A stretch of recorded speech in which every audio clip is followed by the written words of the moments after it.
Le ragioni sono semplici, è una riunione programmata, richiesta da tempo, che ha visto tante ore di lavoro da parte delle singole commissioni, da parte delle commissioni del bilancio partecipate altre, dei singoli consiglieri, dell'amministrazione stessa,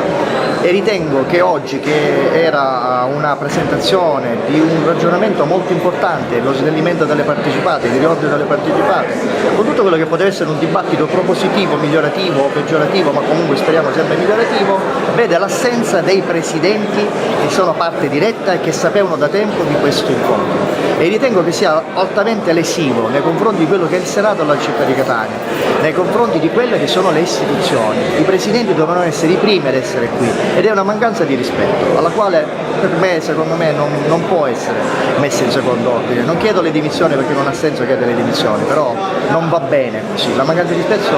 nei confronti di quello che può essere un'utilità per la collettività non può essere accettata in questi tempi.